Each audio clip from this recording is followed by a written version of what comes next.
Long gone is the traditional perception of a man that was a soulless machine that only talked about sports and work. On this episode of the Infusion Breakdown Show, the Breakdown crew sat down amongst ourselves to discuss this topic and talk some of the challenges that men face related to mental health and wellness.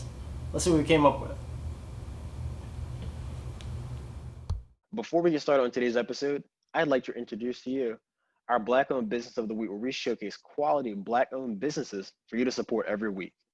This week's business is Soul Star Tea and Wellness, based out of Virginia Beach, where they have high quality artisan teas crafted using premium tea leaves, organic herbs, pure spices, dried fruit, and other natural ingredients. Available to you on their website to order, including two of my personal favorites, Sweet Mahogany Roast and Tropical Cider. If you're a tea lover, be sure to visit their site so you don't miss out. So the question we have for today, what challenges do men face as it relates to mental health and wellness? Comment below, let us know, okay? Nice. So I guess I'll start off today with this discussion. For me, it's a very, very broad question in itself. I feel like you can divulge into many different avenues, but for me, I was looking at more or less the broader perspective of how mental health and men really don't coexist, but over time have learned to coexist. I think one of the reasons why in the past it hasn't really coexisted as well, because there's always been this image throughout history of man being strong and being a provider, not just for himself and his family, but in the past we've seen it with tribes, and then of course even our nation's leaders. So typically in those positions, there really isn't much time to address your own mental health, because you're kind of always thinking for the betterment of mankind, or the betterment of your tribe, or the betterment of your family. You never really get the time to actually sit back and address what's bothering you. And essentially what that leads is to what we are commonly known as compartmentalizing. And I've kind of seen this firsthand, not just with myself, but of course, my dad put in 25 plus years in the Navy, retired as a lieutenant commander. And just the amount of stress that you are under, you learn to compartmentalize. You don't really get a chance to react to anything, because you might just waste a little bit of your time reacting to one situation. So it's definitely something that is, it's a skill that has to be learned. And you definitely, when you learn it, you master it. It's not something that you can half-ass, because there's always going to be that one moment to where something might run you the wrong way and it can trigger an explosion of some sort. You kind of have to be, on point with it. So that's one thing. And then, like I said, that image itself is something that's been assessed and accepted by the masses. So men who don't fit this picture, or this one size fits all, when they do show emotion, they're clowned or dismissed for it. Yeah, they're either clowned or dismissed from it. I think we saw this in, like, as you guys will divulge a little bit later, until we see this with relationships, but then we also just see it with our basic interactions. Nobody really wants to be around that one person that is willing to dive a little deep into emotions, and the deeper, darker sides of things that as a society we really didn't learn to accept until recent. And I think, you know to give an example, in high school is, women, or even college, women are always going to go for that more nonchalant, outgoing man than someone who is in tune with themselves. Because at the time, I mean, the one who is in tune with themselves is oftentimes going to put themselves in a situation to where they aren't at risk for anything, or it'll be what we deem boring. And the more outgoing person, and you're looking at that adventure and you want to get the thrill of life and everything. And I think when you learn to find the happy medium, you don't really question why things aren't going your way, or why women won't give you the attention, or why life is boring. So that's one example. And then, like I said before, we as a whole, because even on my end, I know I felt this way. We have this image of what all men are supposed to be and what they do. And like I said before, it has that one size fits all ordeal with it, when that's not really the case. Because men think they have to be this great strong provider, and instead of realizing that it's okay to have an equal. It's okay to coexist with someone. And coexisting isn't a weakness itself. So those are a few of the things. I know as we get a little bit deeper into the conversation, all of our minds will start turning properly, and we'll definitely be able to get a little bit more conversation, not only on my topics, but what you guys have to say as well. Yeah, I really like how you went into the history of leadership, and so sacrificing your well-being for the greater good of your family, your group, your community. That's definitely something that I can see myself across history, spanning back generations of my family. But I have another thing. So in recent times, it seems that people, us as a whole, we're more in tune with our emotions and more aware of emotional well-being and just mental health as a whole, as we talked about before many times. But I think the biggest issue that men face as it relates to mental health currently is emotional support and more specifically listening. So I have no shortage of friends who have came to me in their times of need or have had specific situations going on, whether it be like a really bad breakup, a death in the family, a parental divorce. Like, because we all experience those things. I've experienced those as well. But they've had no issues with wanting to open up and have somebody to discuss these things with. And with my experience with people, I feel like generally people naturally want to open up to be understood and to relate to people, but we tend to shrink and revert back into ourselves when those options or availabilities aren't when we're kind of shunned from doing that.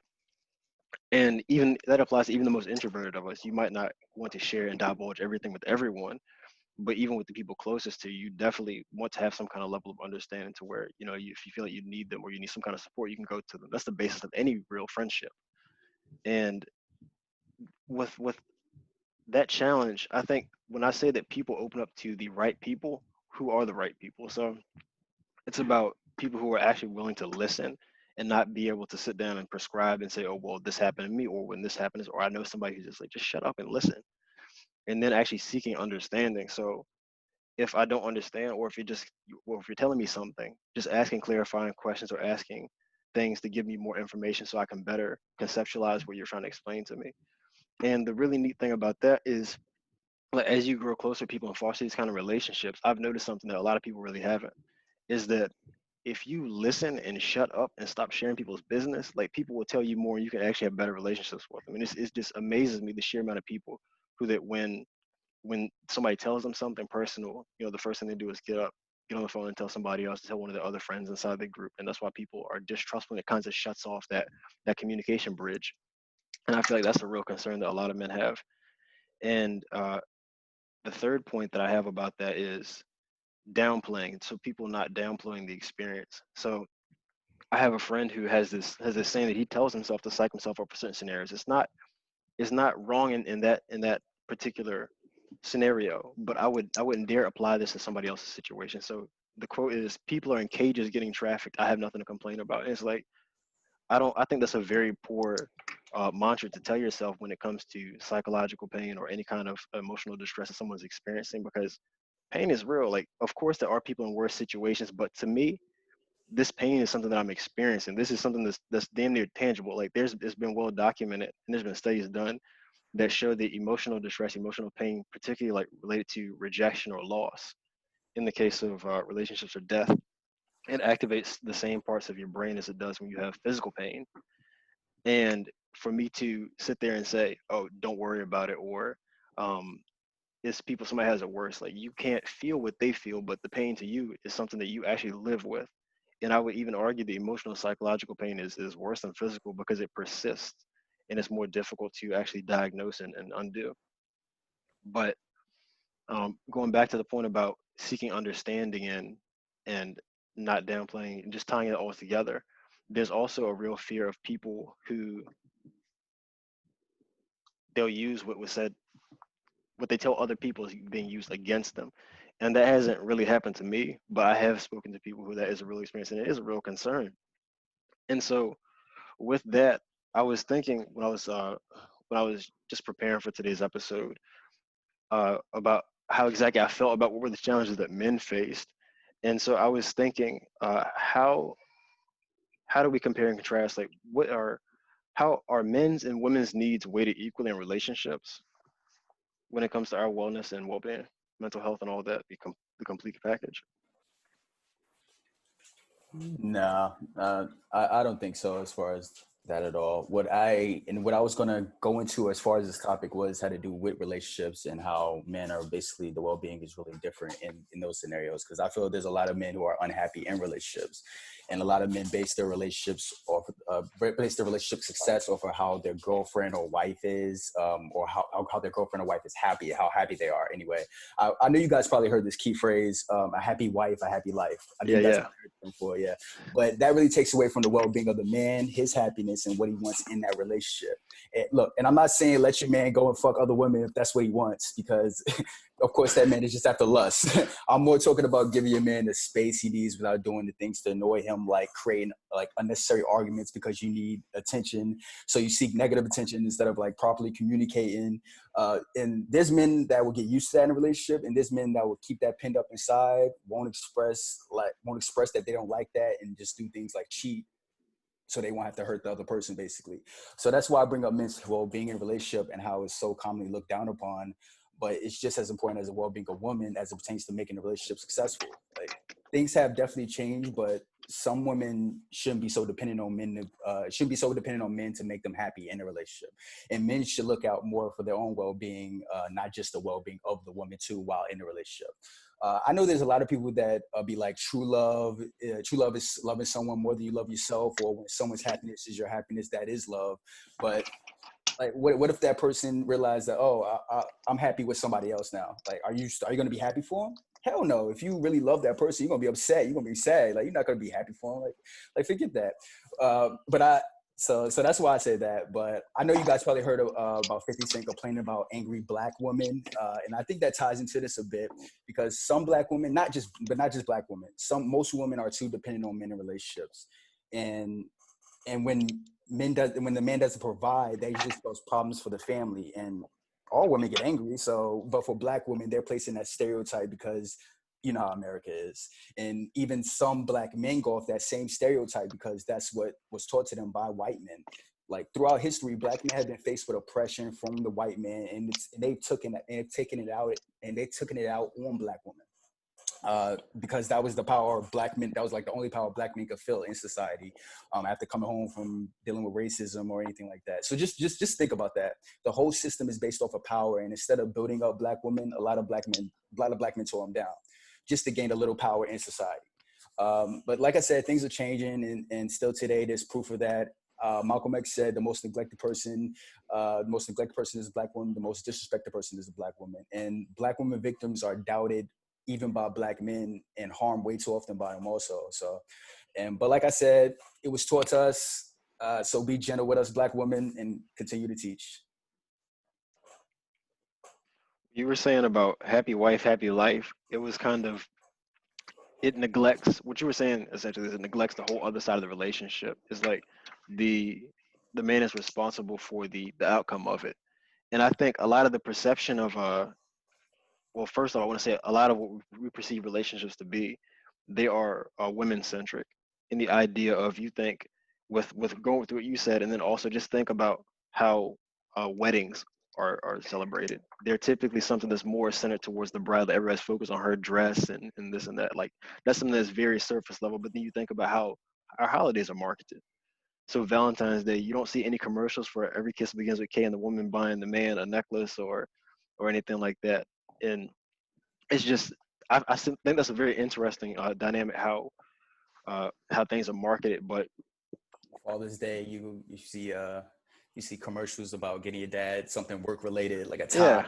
yeah, Like why? it's like you buy your mom something nice, like a nice diamond necklace, or take her out or give her a vacation, something like that. You give your dad like a screwdriver and a hammer and tell him to go fix some shit. Like, Yeah. that's just so it's so strange to me, like the comparison between the two. But another example I have that fits into men, just to come into what the wife or girlfriend thinks. I don't know if you guys know about the 50 Cent situation, but apparently after that, his wife put him in check for apparently saying that. And that just means he died down his views to make his wife happy. Probably the best case scenario, because what he said was kind of out of pocket, but but I don't believe he actually learned from that or anything he actually said. So 50 Cent was of course wrong in this instance, but if a man has the opinion, like, let him express it. Like, let him get it off, let it get off his chest, you know? So that's just how I feel. I mean, even if somebody is wrong and they're being unapologetically themselves and expressing that, I feel like that's an opportunity for Yeah, dialogue. because So it's always better to hear how a person really yeah, feels. Yeah, it's always better to hear. Like if you and didn't not know, attack people for it. It's like, okay, I see. I'll try to understand your perspective first, and then I can say, okay, well, that might not be right, but I can get more from a conversation with you. I can learn more about your stance, and maybe you could learn something too. That's the benefit of having a conversation. yeah, But if you and got to probably put up a false pretense, you don't learn nothing. exactly. And 50 Cent probably would learn that he didn't really account for black women messing with bum niggas. So I that's didn't.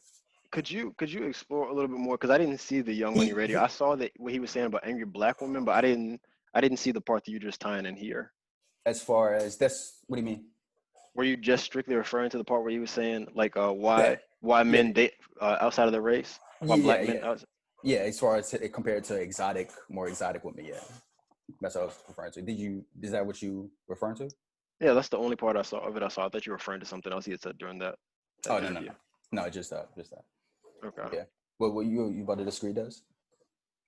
I wasn't going to necessarily. Well, yeah, to your last part, yeah, but About people expressing to hint themselves? at, yeah, exactly about people express themselves. But I definitely want to tie in because I think everything we're saying is actually definitely tied together in some way, shape, or form.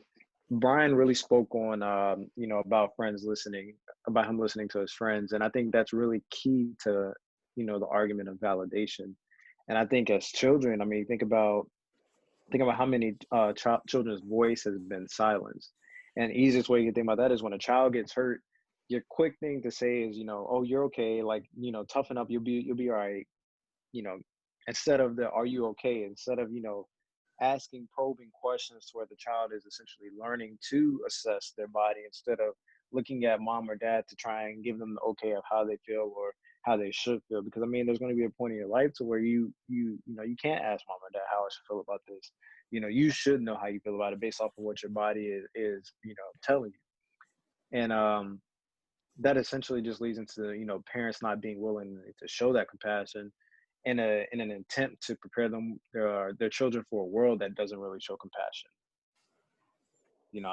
I've always heard saying, the world essentially destroys good people, but I mean, is that really a valid excuse? Like, should we be proud of a world that constantly destroys the good people because they don't have a sense of corruption with them, or a sense of you know badness to them per se? Like, you're not the ideal human if you haven't fucked a few people over, if you're not putting your own interests first. Like, kind of one of the reasons we see coronavirus consistently spiking up is because of that me, you know, ideology instead of like community per se. Like, people, everything is me, tying perfectly into what I was going to say about you, or rebuttal to you, Brian, or I'm sorry, Josh, is that not everything really deserves a response. We have a lot of jack of all trades, master of none, people trying to speak on things that they really shouldn't speak about.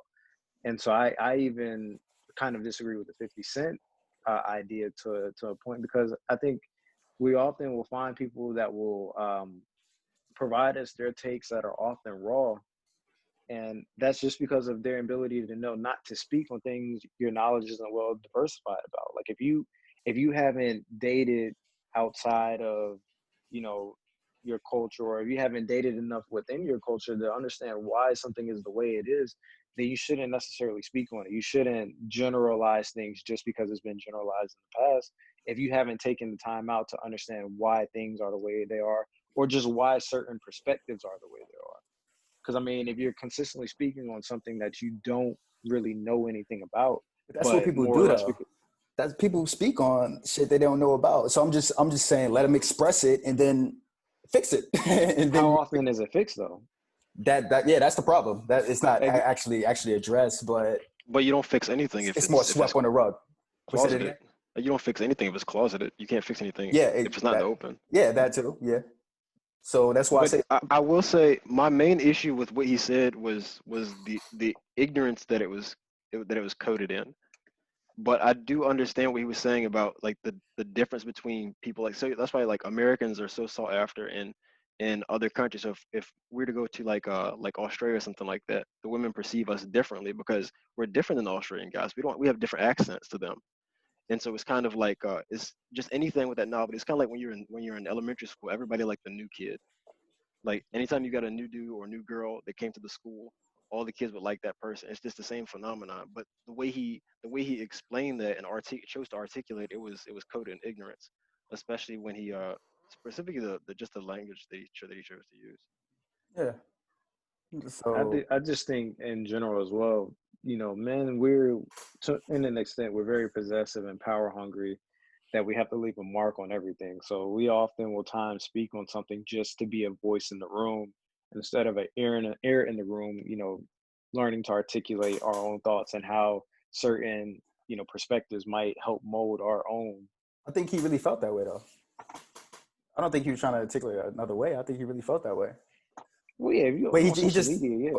but he just doesn't know the circumstances. You say if he on social media, I mean, like, yeah, if you made a statement, if you made a broad statement like that on social media, you're trying to make your voice heard, but it was just a completely raw and undercooked, you know, take. Like, it shouldn't have been said. Yeah. Definitely shouldn't have been said. Like, I think sometimes we kind of sit back and think like, oh, well, but yeah, I'm glad I. would you be more comfortable with Trump if he didn't say all the things that he said and he just moved? Well, I mean, I'm not going to Or necessarily. would you rather him express it and you know who he really is? Because even once you know who they really are, you can either give them the knowledge so they can fix that, or you Move can. accordingly. Yes. I think you see you're using my argument against me, because I know I've said like one thing we could, you know, reluctantly agree or appreciate with Trump is he kind of never lied about who he is.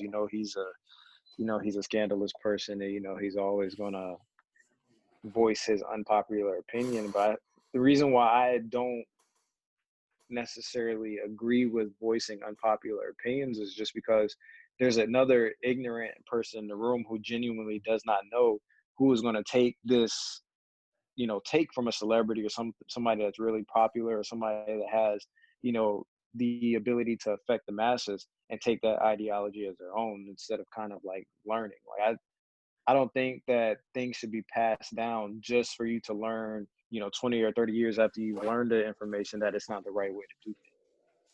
I think Because individual you're doing, responsibility has a lot to do with that. yeah, on both parts. Well, with you saying something, so I mean, I can read a book that has this written by somebody whose ideology I don't necessarily agree with, or I can have a conversation with somebody who I don't agree with, but it's up to me to filter that information and do with it what I want. True. So it's Yeah, like and that's why I said, like, for somebody that's ignorant, like completely ignorant, like I feel like a lot of Trump supporters are just like really ignorant of what this world possesses outside of, their community or their cul-de-sac. Like I feel like Is if that they ignorance actually or got, just don't I think it care? is like ignorance. Like if you actually, I mean, ignorance and not caring, I mean, I feel like they can go hand in hand at Okay. certain points. ignorance But is I a mean, choice. yeah, like I feel I like thought it was if ignorance, not you, knowing, though. But okay. But if they choose to not know, is that still okay? But I got you. Yeah, keep going. like if you actually take them to Chicago and they actually see the way, the infrastructure is set up there and how much of a socioeconomic issue it is, I mean, then you're going to be able to understand why so many deaths are occurring there and why the city is the way it is. But if you're sitting in rural Georgia and you're on 10 acres of land and you don't see a person but It seems every like you're responding to Terry Crews, what he said.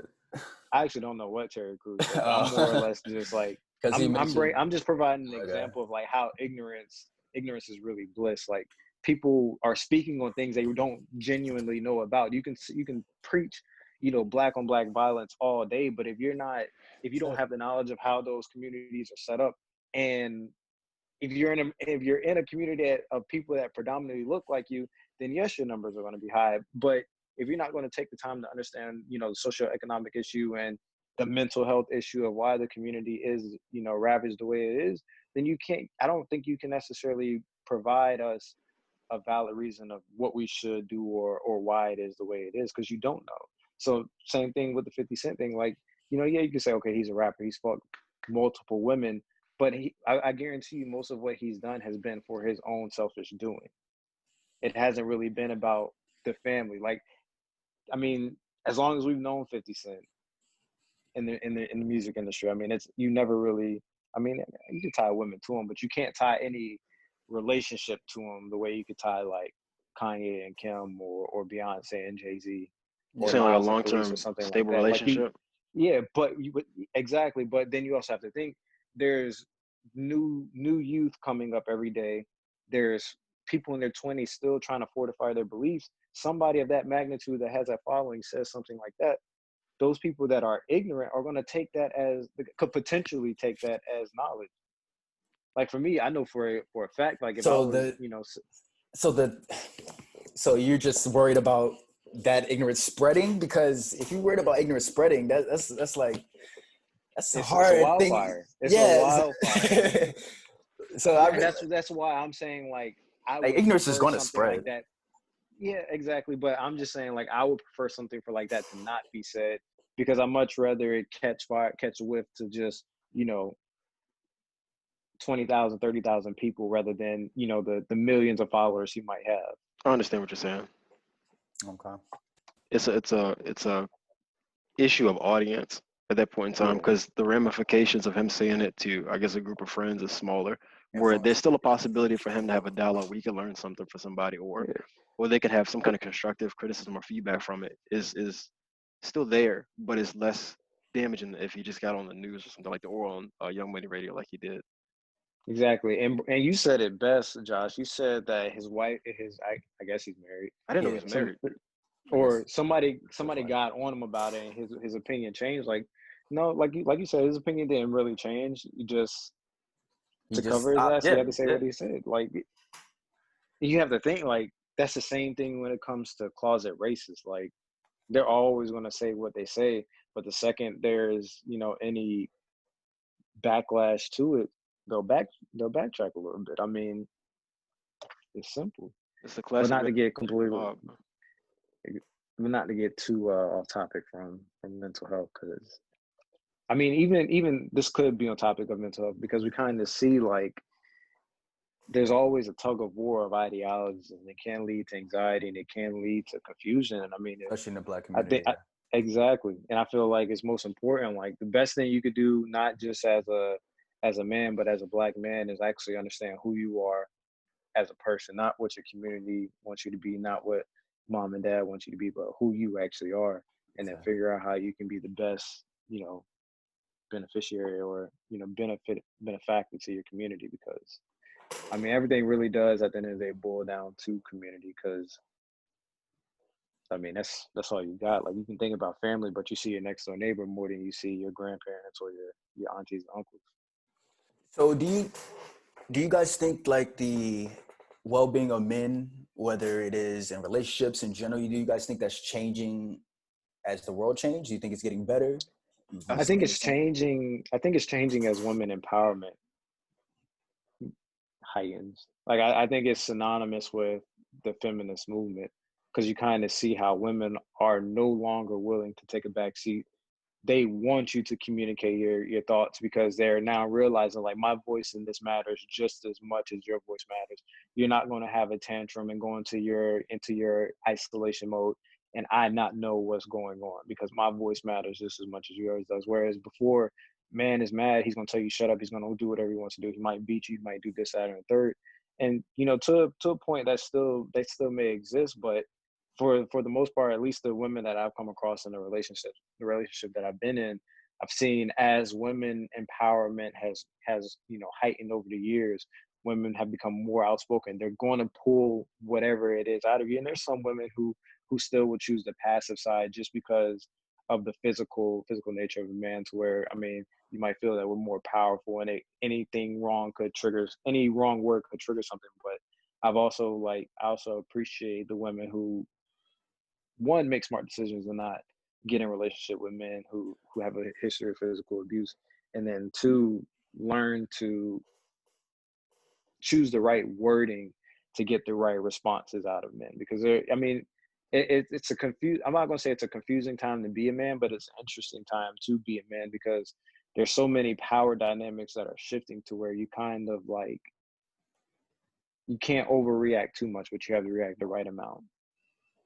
I mean, because it's a historic moment. I mean, you think about how many men who fall within the LGBTQ community who are making their switches from, I mean, Dwayne Wade's son, for example, like for him to have the mental cognizance at 12 years old to make that decision, that's a decision he was going to make regardless. But he now making that decision early is going to have the mental fortitude that somebody making that decision at 20 might not have. Because think about, like, you know, men who are making that decision in their 20s now, they've had to hide something literally their entire teenage years and their early 20s, But or whenever they not eventually not do make that decision. not to get into Dwayne Wade's son, but how do you know that's not from other people just saying, oh, he's not old enough to make that type of decision about his body? What do you say about those people who What say that? decision is he making? As far as, because isn't you talking about Dwayne Wade's son that wants to have Yeah, a sex yeah. change? Dwayne Wade's son now He said he. identifies Well, as a woman I get or a that, but I'm girl. saying, did you say that he actually wants to get a sex change? Is that Yeah, yeah. I thought, yeah, Or I yeah. mean, I've heard it, but we're not going to necessarily speak on that. I mean, That's yeah, what I don't know. yeah, that's what I heard too. I honestly thought I had the conversation with you, Brian, but we're still moving and going. Okay, but yeah, that's what I wanted to ask. Like, how do you know the difference between people who say he's not old enough to make this decision right now, like, or what is even my response or even to him, those people? or even him identify like, oh yeah, I want to be a woman instead of a man. Like, yeah, what is your response to those people? Like, why is it I justified? mean, they're part of the issue because a child is going to do what a child is going to want to do. Like I told my mom, you know, the other day, I was like, adults are just grown up kids. Like we still Yeah, love a lot of the same things we did when we were children. We just had to mature to a point where, okay, I can't necessarily give gaming too much of my time, or I can't, you know, give the gym or whatever too much of my time. I now have to, you know, elevate to provide. And I think you don't never really fall out of touch. Like your opinions might mature and, you know, changes on. Yeah. change with time, but something as far as that, man, like You know all who the you gay are. people, exactly, all the gay people I know now, I knew that they were gay when I was friends with them in middle school or, Exactly. you Yeah. know, elementary school. So to say that a child is too young, I think that's just more or less, it could be, you know, parents clenching to their religious beliefs. It could be, you know, parents, like I said, you know, one of my points is children's voices being silent. Like parents are so used to speaking for those parents might be so used to speaking for their children that when another child is outspoken and has the cognizance awareness to be outspoken, it's left field for them. They're not used to that.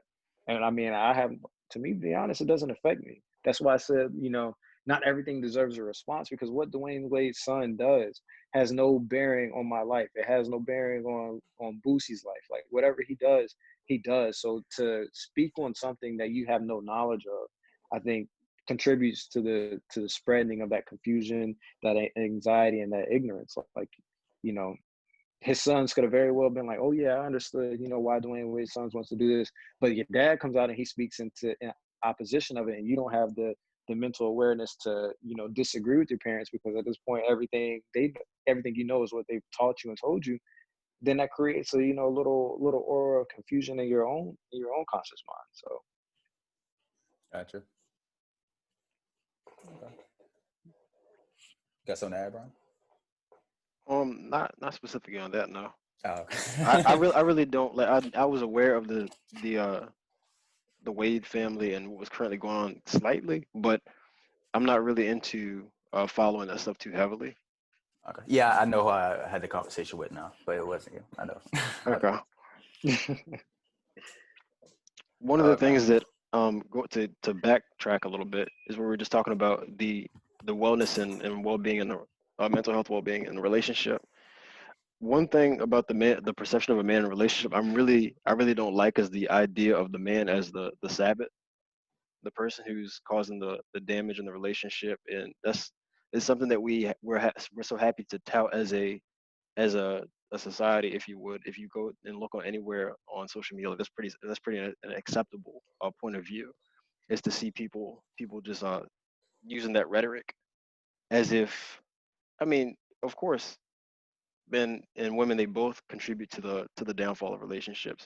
We both are interacting with each other. Like if you talk to anybody, most of the pain that people experience from with each other are from relationships.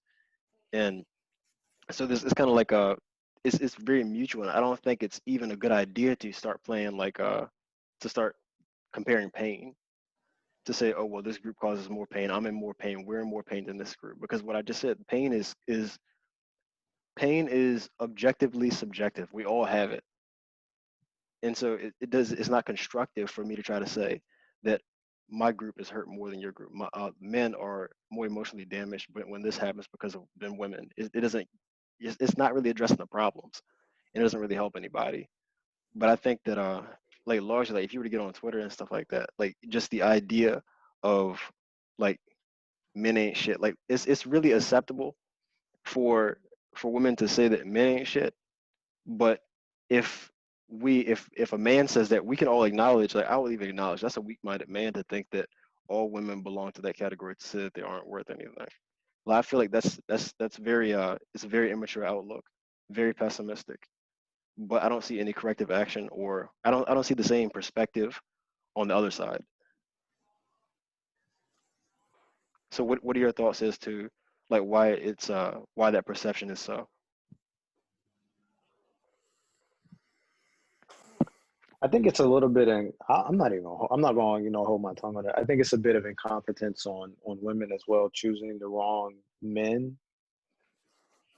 But then I'll That also was easy. say as well is that men will sometimes be the reason for a lot of relationships failing due to their own incompetence, and then wanting to send off, I guess, mixed signals because they miss certain pleasantries that come with the relationship.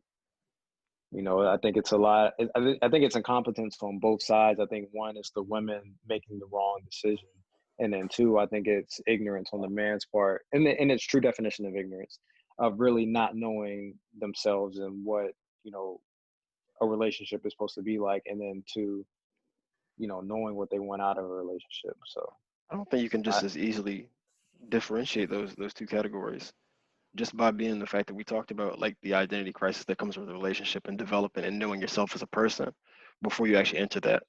Like with women that I've dated, for example, there's a lot of them who I've had conversations with, and through my interaction, I mean, ultimately it didn't work out. And I saw that they based a lot of their well-being off of the condition of their relationship. So if the relationship was going well, then they were fine. But the moment they felt undesired, or other people, like even like some of my women friends, they had that perception. So that's what they're basing their well-being and their worth off of. And so that comes from knowing yourself, because if they actually knew, like these are actually great women, like outstanding, like the people who I surround myself with, the women who I have a date, they're great women, but they're not able to see who they are and properly value themselves. And that's a reoccurring issue that I've seen. oh no, I don't want that to be taken the wrong way. As I'm saying, like incompetence as far as in the woman in herself. I'm more or less speaking like relationship incompetence, emotional incompetence. Like, Expecting the wrong things, or yeah, like that's it. Like I'm not gonna. I made the wrong decisions over and over and over again, but I also accept responsibility for making the wrong decisions over and over and over again. Like I can't blame somebody else for my decisions. Like, women ain't shit does. nah, I ain't never gonna say that. I ain't never gonna say that because I feel like there's always gonna be blame on both sides, and I feel like there are times to where there is nothing but blame on either party side. But I mean, for the most part, I think people undervalue free will and your ability to just walk away from a situation when it doesn't benefit you. I feel like, I mean, in part, I mean, this ties perfectly as far as mental health as well, is, and exactly what Brian said is, we kind of look at this relationship as far, or like we look at relationships like it's two people coming together, which it is, but it's not two people, fusing together. It's literally two people coming together To and then complement each other. choosing exactly. Like this isn't, Dragon Ball Super or any Dragon Ball. Like Take this earring. there's literally no merging of people. It's literally just two people coming together and continuing to move parallel, not intertwined like DNA. Like that's the one thing I think people constantly confuse. Because I mean, you're going to be unhappy. Life is life. Like, you're going to be happy one day and you're going to be unhappy the next day. You're going to go through mood swings, but people don't. It sounds like mood swings going on over there. Yeah, yeah, my man, he loves watching. He's probably watching Cars right now, so he's doing something. But Lucas making that's his how premiere on the Infusion Breakdown show. that's honestly how I at least tried to look at it. I mean, I think everything we talk about on here I think it's great in theory, but the actual application of what we talk about, I mean, it's hard. Like, I think for me, a lot of my theories, I only speak on them because I've really like put in the work, and it's taken years to put in the work, not just, oh yeah, I've heard somebody say it, now I'm going to do it. Like, I've That sounds like a good tried and I idea. failed.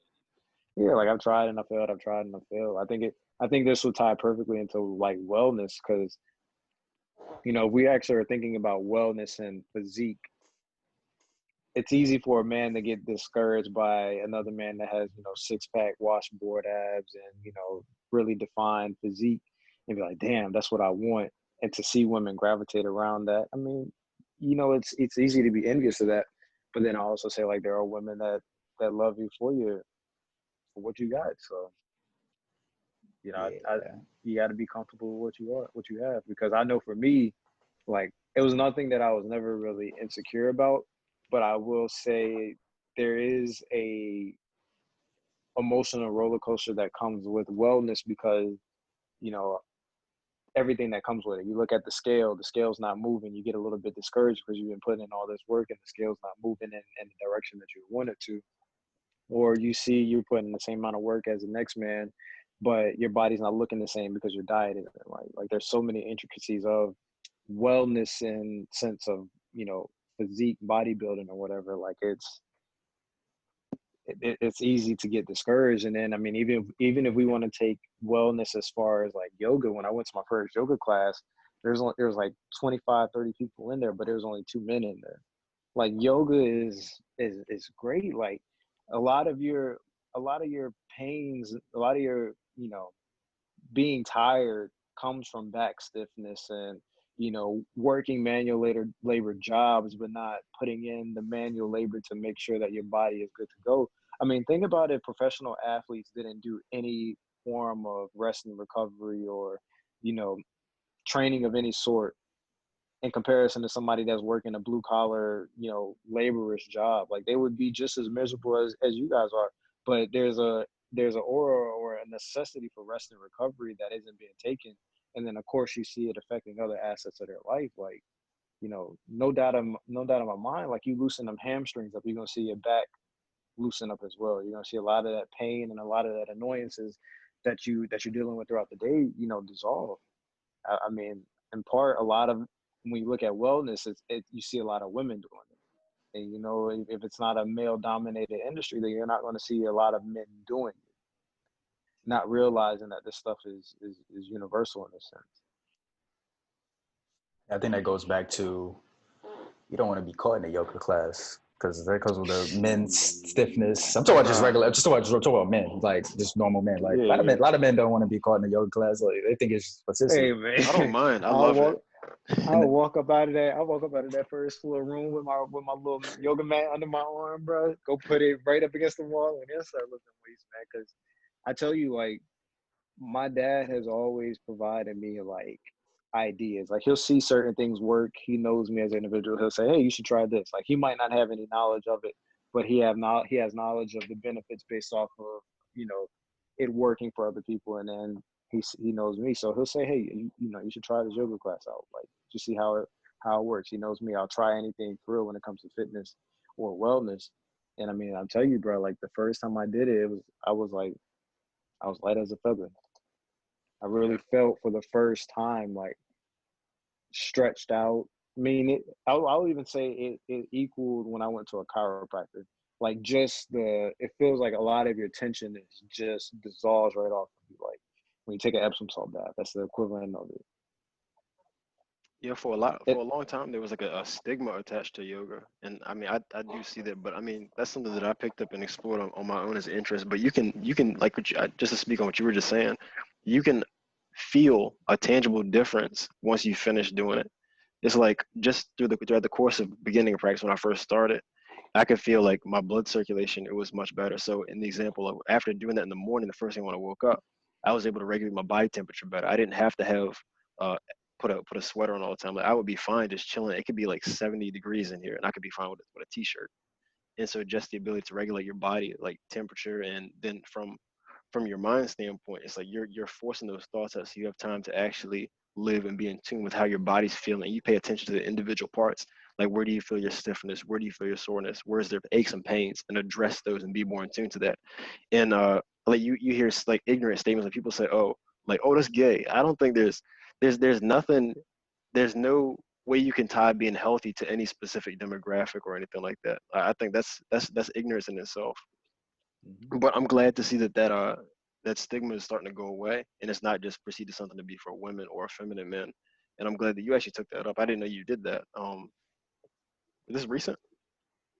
It was like, so I went a few times back in January and February, and then of course, right after that time frame, COVID kicked in, so they closed all the gyms closed, and then even now they don't have classes open.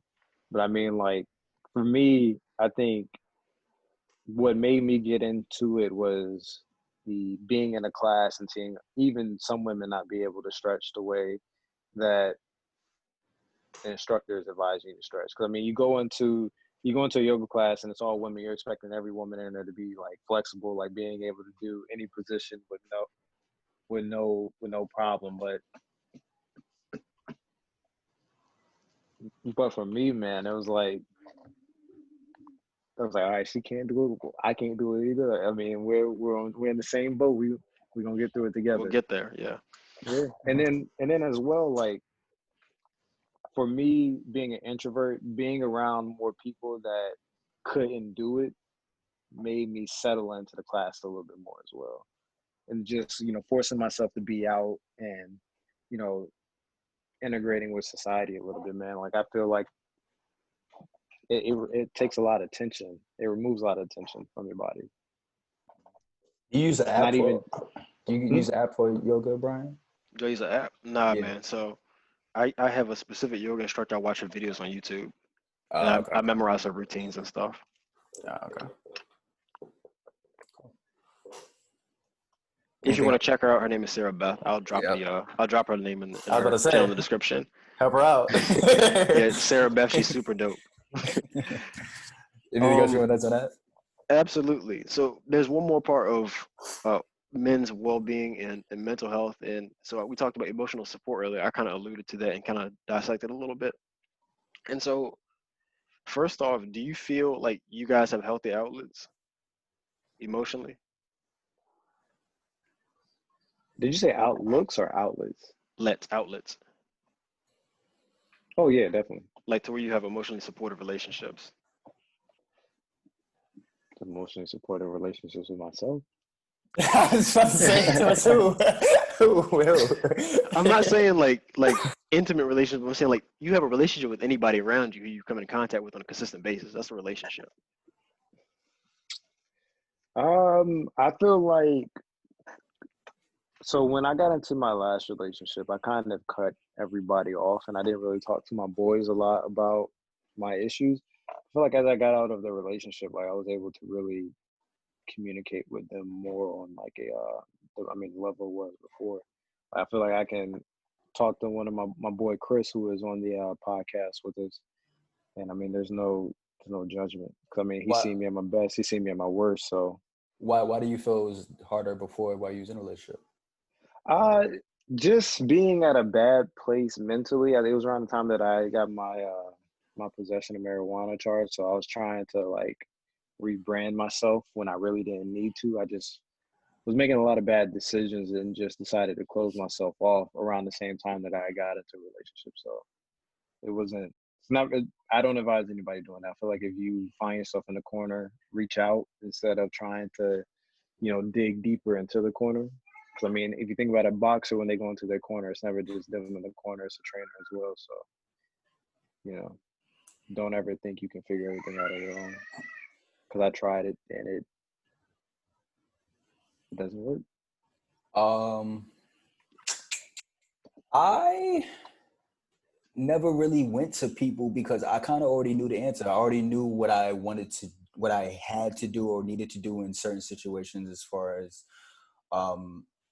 like how to fix them, because I really always knew that. So I didn't really go to anybody because I felt they would have told me something either I already knew and I didn't want to hear it at that point in my life, or I would have just been like, So I kind of already really knew the answer. Like, say for instance, if I was stressed about a girl or something like that, like I know in the back of my head, like I need to end this because you'll never be happy. But I don't go to people like you know what I mean? Like I know the answer before before I even have to go to somebody. So I don't really go to anybody for that. But it's really as far as emotional outlets, I use this podcast, to be honest with you, as far as to get things off my chest and to actually hear other people's opinions, because really I was actually thinking about this today too when I was driving.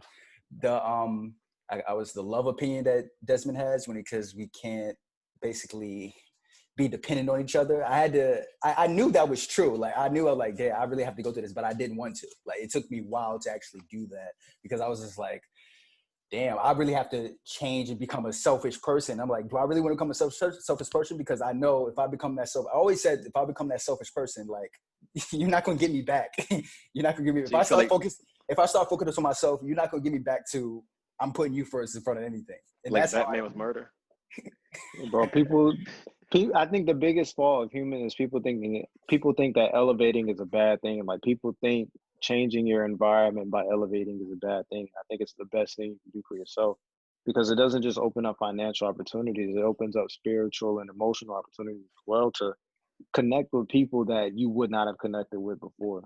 Like Right. that's why I don't ever say be selfish as in a means to act in your own, sense of greed. Like when you be selfish, you benefit the people around you because it shows them like, hey, it's if like, I can elevate, you can elevate. yeah, it's kind of like, I kind of put it as having too much power and you're selfish. Like you can be selfish, but you can still do things for other people, but make sure you're not making it, that's your number one goal. You know what I mean? That's how I really go by it. Cause I mean, I know I'm either humble or know that if I'm selfish enough, like I'm not going to ever like, get the fuck out of my, you're never going to be on my level. I'm never going to talk down to people. You know what I mean? I'm just going to educate them or just do me.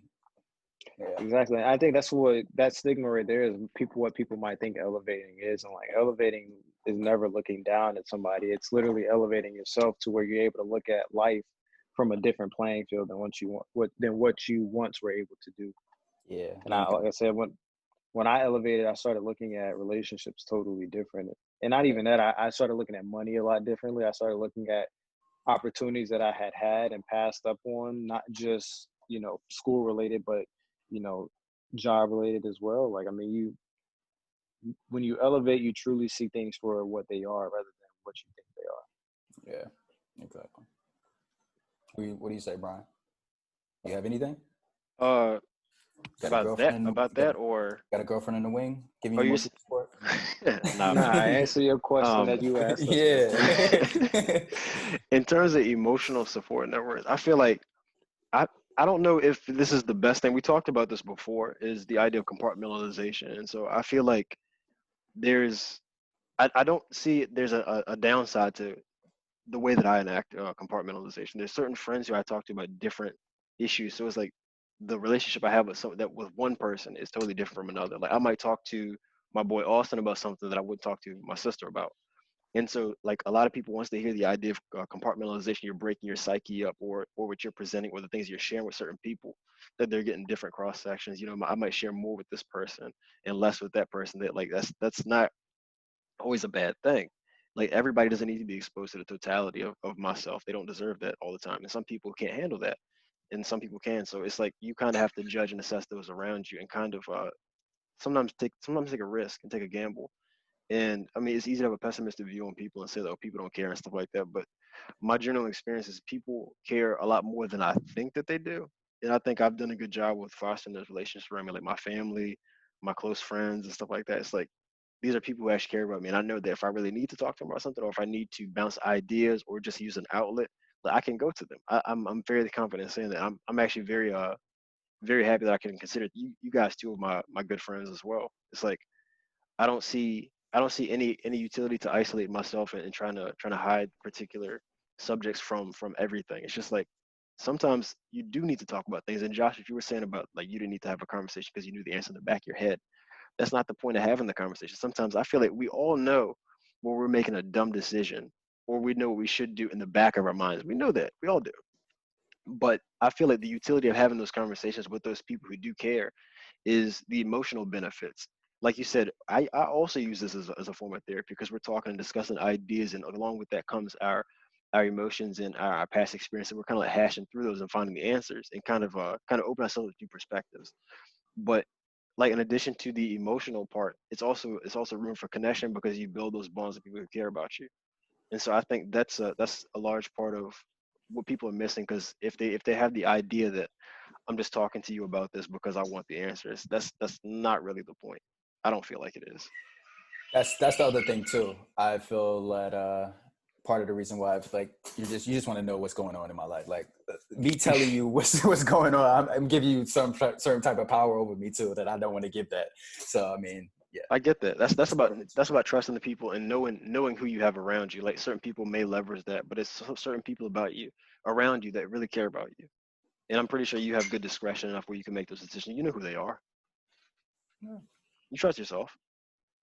But there's actually one more question I wanted to have because so I noticed this, and this isn't exclusive to men, but I mean it does apply to us too. But I've seen with my friends when they talk to their family, their relatives, their friends, and stuff like that, they don't really say "I love you" when they get off the phone. Like when I talk to my dad or my mom or my granddad, my sister, every time I get off the phone is "I love you." I'll text them sometimes to just say that. But it's like so my question is, how often do you tell your family you love them, and then also like the male members of your family, or is it any different with your friends or anything like that? Like how expressive are you to being verbally affectionate with the people around you? Oh, every day. Like it's not it's My not my uncommon. No, no, like my dad will be like, all right, man, I'm about to go work. All right, love you. I'll see you later. You say the same thing back. Or I'm all Yeah, right, I'm about to go to the gym. Love you. Same thing with my mom. Like it's something that I got from them because they you always say it. I don't think it was something that I was ever really taught. It's just something that I picked up just because it was always done. Like whether it's my sister, my son, my brother, or I mean family members in general. I know my nana, like she doesn't say it that often, but I'll say it regardless. Whereas my mom and my dad, like they always say it. So, I'm was there definitely, was there ever any discount? Was it, you said that was always the case, right? yeah, yeah. What about you, Like Josh? since I was a kid. Not often. Honestly, to be honest with you, usually we'll hear it when you go out the door. But when I go out the door, my dad always says just be careful.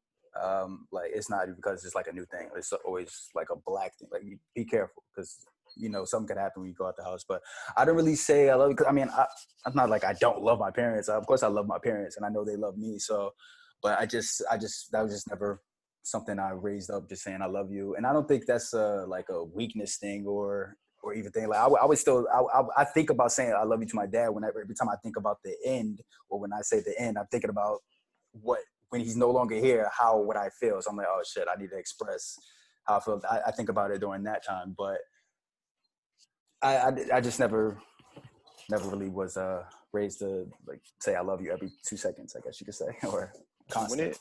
it comes to that, telling people that you love them, specifically like your family members, and then like with your instance with your dad, I feel like in in my experience is I don't want my thoughts on this is I don't ever want my feelings for someone who I care about that much to where I say I love them to be inferred. It should be explicit. And I feel like my actions do back that, but me verbalizing that, it only reinforces it.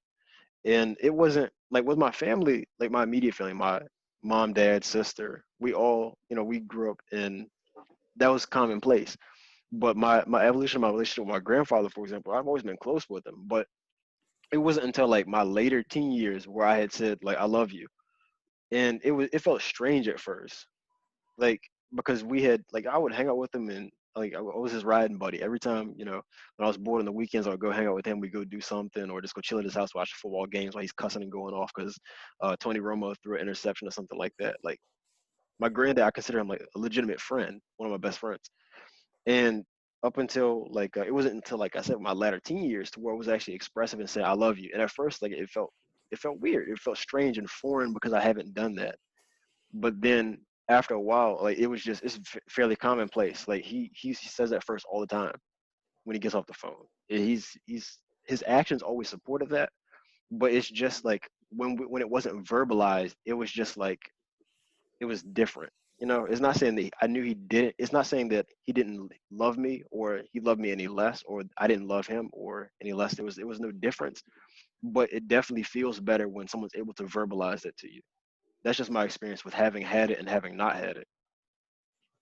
I do say it to my niece a lot. I just don't say it to my parents a lot. I do say it to my niece a lot now that I'm thinking about it, but I don't say it to my parents as much.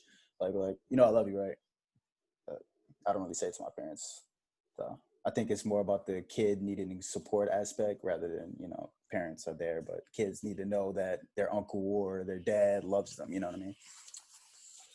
You feel like it's more impactful or more influential at that Yeah. stage in the development. Yeah. But didn't you just say Not that? necessarily at that stage, but I mean, because as correct a me if kid, I'm wrong, as a kid in general. but didn't you also say that adults are just grown children? Desmond said that technically. But you agreed, right? Yeah, I agree. Yeah.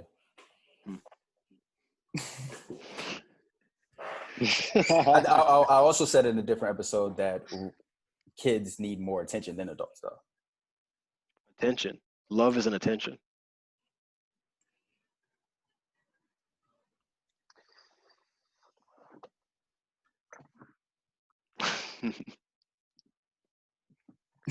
Brian, shut up.